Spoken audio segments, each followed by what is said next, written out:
Paul Maddox built his career as a cancer researcher. He counts 10 patents to his name, all around devices that help researchers like him conduct their work more efficiently. His approach to science mirrors how he plans to approach serving in Congress. Identify a problem, look at the data, fix the problem. Okay, let's identify the problem, number one.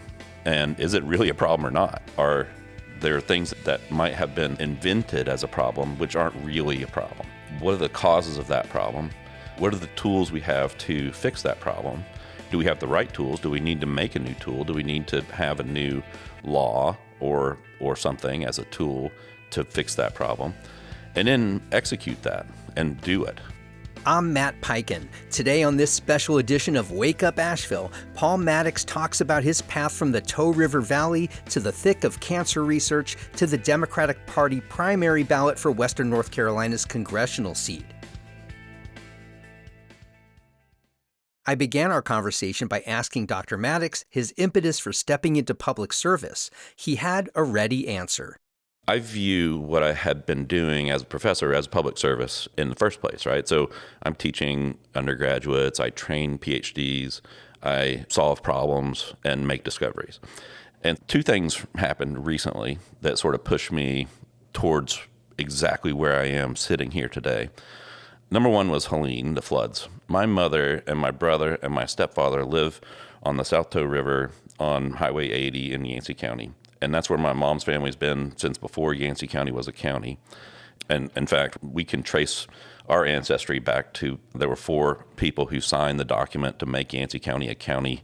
And one of those is a relation. And wow. So I hadn't heard from those people whom I love and cherish in 3 days. And I talked to my cousin, whose mom also lives up there, my aunt. And he was like, I'm going to get her. And he lives in West Virginia. And I said, okay, I'm going too. But I waited an extra 6 hours so I could buy a generator and just stockpile stuff to bring up there. So I left early in the morning, or 3 in the morning on Tuesday morning. So that was after the floods. And it took me 7 hours, and there was no, I just had to dead reckon how to get there, right? The old logging road there was a 7-mile logging road called Snake Ridge Road, around to my mom's, and my brother came running across the field, and he was crying, and he was like, we weren't going to make it another day. And so I gave them an hour to get everything they had together and loaded in the Jeep. And so 3 people and 2 cats and a bunch of whatnot, and we drove back. And that scared me in a way that I had never been scared before. And doing that was like set me like on a path, like I gotta get back here. I have to get back here. It was just now, okay, how do I serve the people of Western North Carolina, continue to be a servant to the American people, and move back to Western North Carolina? A lot of people who had never been involved in electoral politics before would say, I'm going to run for mayor or city council or county commissioner. Congress is a pretty big first step. Why Congress? That's an awesome question, and I almost could have planted that question to you. The following spring, so last spring, federal grants come in annual amounts, right? They give you an annual budget, and then I was waiting for the annual payment of my grant, research grant, to come in, and there were 3 of them actually, and they didn't. And they told me, it's just delayed, it's delayed and delayed. And then by April, I was like, what's going on here? And they said, oh, the program's been cut.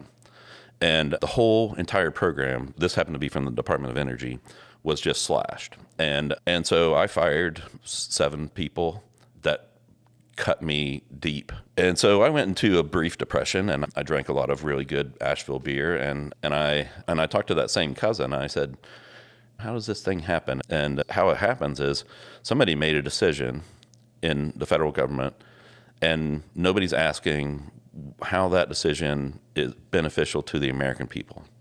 And so I looked at that and I said, how do I fix that problem? I have to run for federal office. You can't run for state office and fix a federal problem. That's not to say that there aren't state things that need to be dealt with, right? There are problems on multiple levels, but the problem that motivated me was one of a federal nature. Okay, so you decide the problem that you want to fix is at a national level. It's not local level. It's another to serve a congressional district with a lot of disparate needs and Yep. and lifestyles. First of all, you're running as a Democrat, and have you had a personal politic outside of your research, outside of your own lived experience? Have you had a politic that underscores where you're coming from policy-wise and spiritually or constitutionally, in your internal constitution, into this position? Sure. You're who your family are, I believe. And I was raised by my father, who grew up in South Georgia, and he was a superstar at everything he did. And he was drafted into Vietnam immediately out of medical school, and he was the leader of what they called a MUST unit. It's like a MASH unit, like from Korea, but in Vietnam it's called MUST. And he was the captain, the CO, commanding officer of this thing.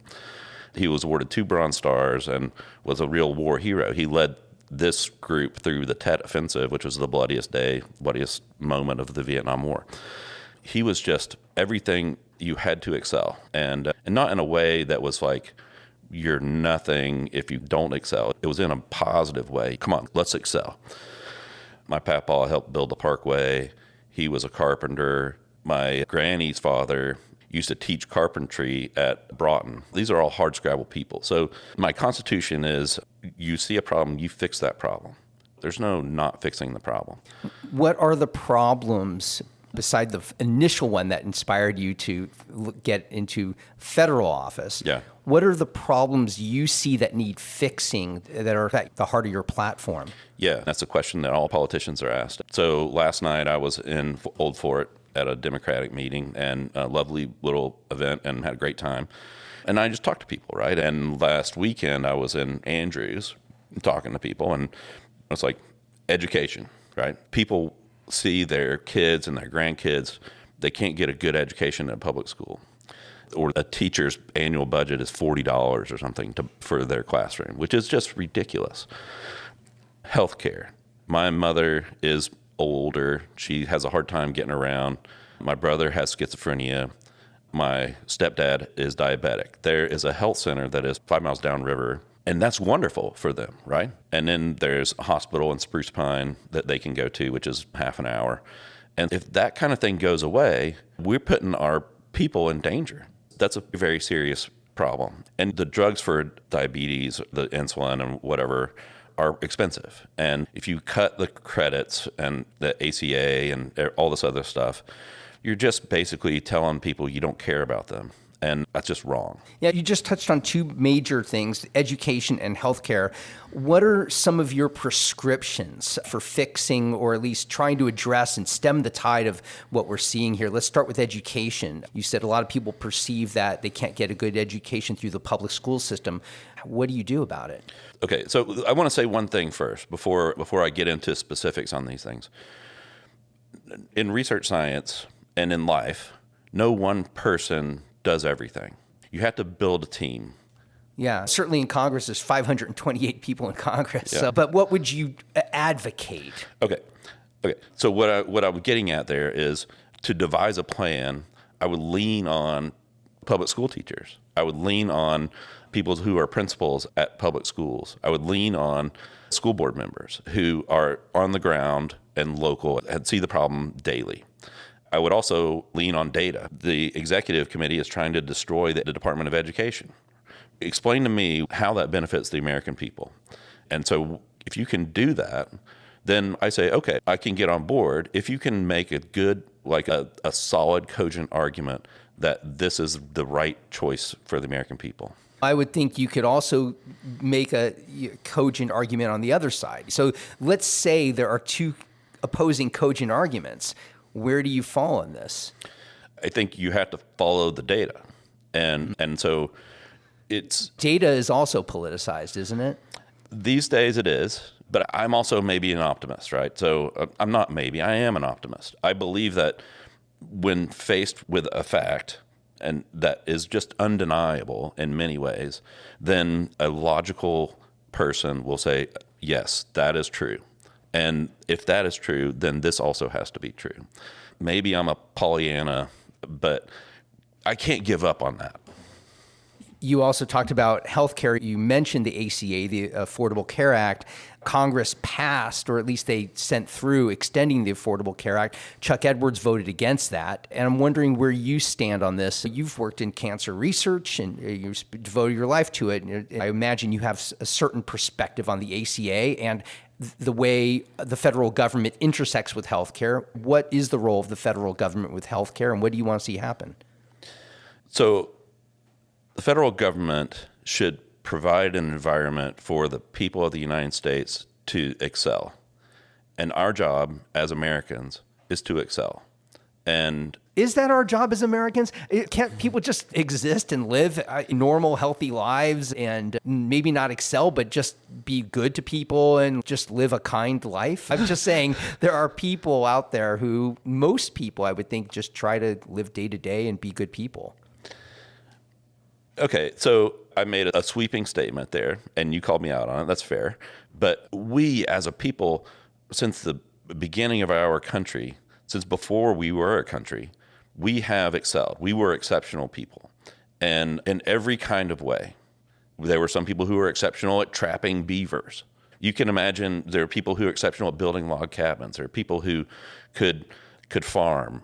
There are people who could govern. Are you talking about people in this country? Yes. So are you talking about a form of American exceptionalism?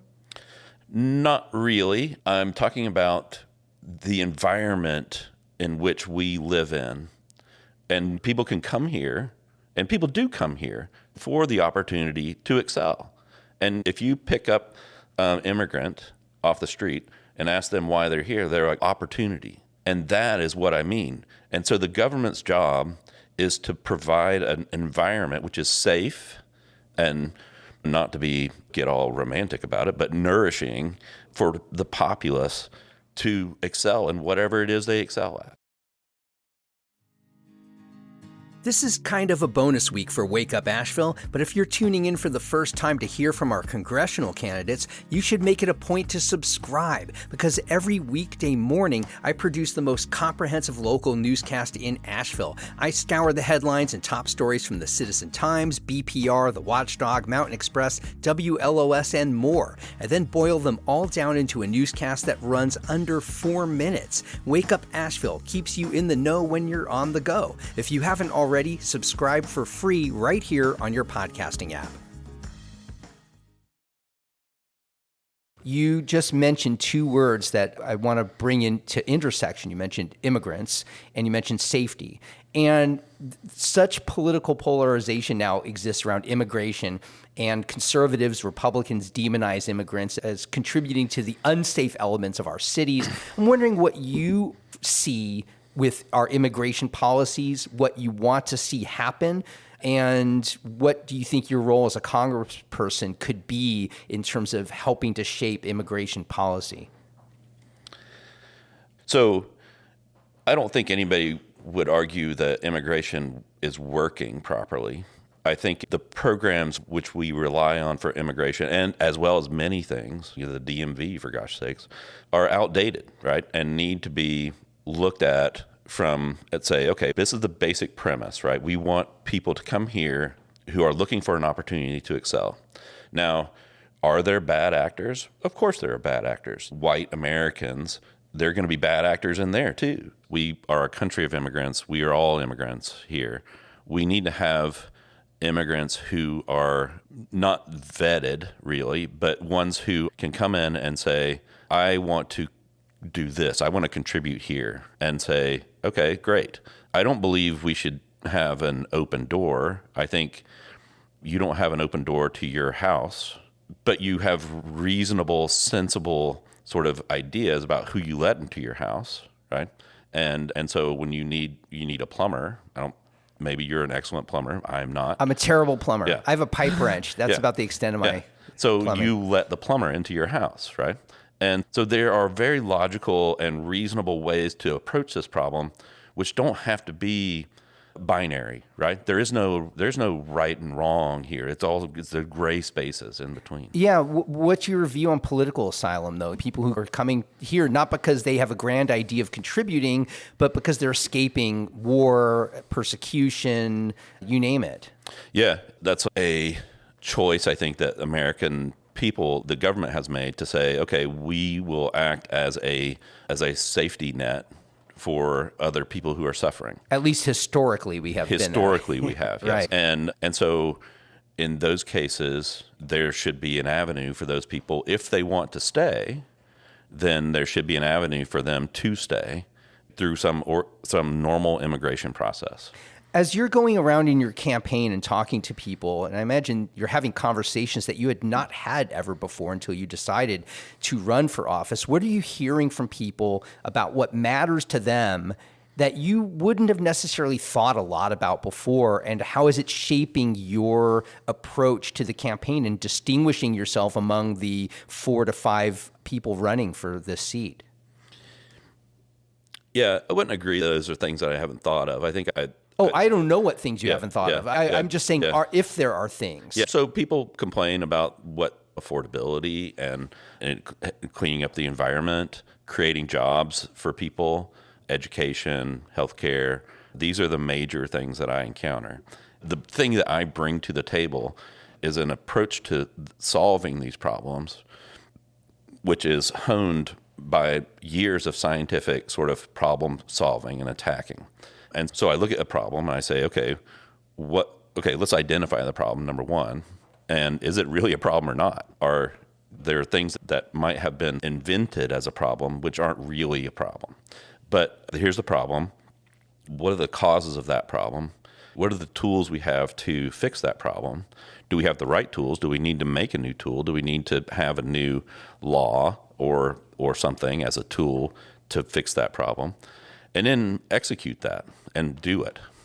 You have a very pragmatic approach to these things. At least it seems like from topic to topic, it's about, okay, here's a problem. Here's whether it's data that's informing us or what people are telling us anecdotally, and what's the best way to fix it. Chuck Edwards has been in this seat now for 2 terms. He's trying for his 3rd. There was Madison Cawthorn before him. The seat has been held by Republicans for several terms. I'm wondering what have you seen that is happening or isn't happening that a person in that seat can affect that is not happening? What is or isn't happening on their watch that you want to see done differently? So I look at Asheville and I look at surrounding areas, Marshall, Burnsville. These are the places I know that I spend a lot of time in, but Old Fort, Marion, that part of the district, and you can go to Bryson City, places like that. They have gone from almost ghost towns in a lot of ways. And Asheville, downtown Asheville, wasn't a place you came to when I was a kid, right? Unless you wanted some things that aren't legal. Now people flock to downtown Asheville. And so there's been a revitalization, but it's happened by the people who live in those little areas. If you talk to people out here, they feel ignored, right? And especially the people out in Cherokee County and Macon County, that area, they feel like they're ignored by people in Asheville. Asheville people, they don't know us. The people in Asheville feel like they're ignored by Raleigh. And so it's like this identity of, what are you doing for us? And I don't believe that we have been properly represented for decades in federal government, because it's just, oh, that's Western North Carolina. That's just who they are. I would imagine, though, there are a lot of rural and small population areas that probably have similar feelings all over the country. Sure. And I'm wondering, what would representation mean to you? You're talking about these disparate areas, everything from where your family has roots, in the Tow River Valley and Burnsville, the core of Asheville. How do you represent these disparate populations and people and big issues? The common thing I find is good people who want representation, and they want people to listen to what their problems are. And a lot of the problems are similar, as we've discussed, but they just want a voice. That's really what they want. And by God, I'm a voice. And I am not somebody who's going to sit in the corner of the room and just say yes whenever the vote happens. You talked about a little earlier how you drove and what you had to do to make your way to your family during Helene. What's your view of how Congressman Edwards has supported or not supported or been present for this region around Helene? I think it's been pretty well documented, and his Edwards' primary opponent has documented it pretty well, that Edwards just wasn't around. He came when the president came and then left when the president left. And that's like minimal effort. The impression is it's, oh, okay, I have to do this. I'll do this much. And what should be happening is I'm going to do more. And that's the problem, right? He's done the minimal that he's had to do. And he hasn't stood up and said, where's the money for these people? And at the same time, we're in a district that is primarily registered Republicans. How do you break through as a Democrat? How do you change this tide and break through to people who just want to vote for the R on the ballot? So there are many counties here, Mitchell County, I believe Avery County, and maybe Yancey County, the plurality of registered voters are independent. And which means that if you draw a distribution of people, most people are right dead in the center. And there are certainly people way out on the wings who are the loudest ones. And what we got to do is get those people to come down out of the hills and go to the ballot and vote. So you're saying mostly getting people who may not be voters or disaffected voters to get them to vote. It's not so much changing the minds of Republicans. I defy you to change the mind of anybody in this district. And yeah. Have you had conversations with people on the other side as you've been campaigning? And 100%. How has their perception of reality and what they're facing differed from yours, and how do you explain it, that chasm? I'll just give you a vignette. All right. So I was walking in Main Street in Burnsville, and I go into every shop and I say hello, and I do that almost weekly, sometimes daily. And I walk into this one little shop, and the guy in there, he's, oh, who are you? And I'm talking to this guy, and it turns out you're an Autry. And I was like, yeah. And he's, I'm a Blevin. And I'm like, okay, our people are from the same valley, and we share a lot in common. And I say, I'm running for Congress. And he's like, well, good for you. That's great. We need representation from Yancey County. And I say, I'm a Democrat, but I'm a moderate Democrat. And he says, that's fine. Tell me what you stand for. For these people, it's about who you are, right? It's not necessarily about the R or the D. So this fella and I were talking, and he says, now, you believe that a man and a woman, when they sleep together out of matrimony, that they should be able to terminate that pregnancy. And I said, I have 2 daughters, and if every circumstance is different, and if the circumstance calls for it, I believe that my daughter should have the choice over whether or not she brings that baby to term. And he said, I believe everything in the Bible is the written word. And I said, that's fine. I'm not telling you what to believe. I'm not the person that's going to tell you what to believe. But I will tell you that if you try to tell my daughter what she can and can't do, you're going to have a fight on your hands. And he says, yeah, you shouldn't be able to tell somebody else what to do. There are people who, this is not hard. It's just talking to people and saying, okay, we're not trying to do something crazy here. We're just trying to have a chance to excel. Is there anything we haven't talked about your campaign, your positions, things you're seeing out in the world that you think we should be talking about that we haven't talked enough about? I think this is a really important time. I think our ability for every person to have an environment to excel in this country is in peril right now. And I feel that if there was one thing that I want to do is to provide a safe and nurturing environment. There, I used the patty cake word again, but that is for people to excel in this wonderful country of ours. And the problems are numerous, but we can tackle them if we approach them in a way that makes sense to everyone.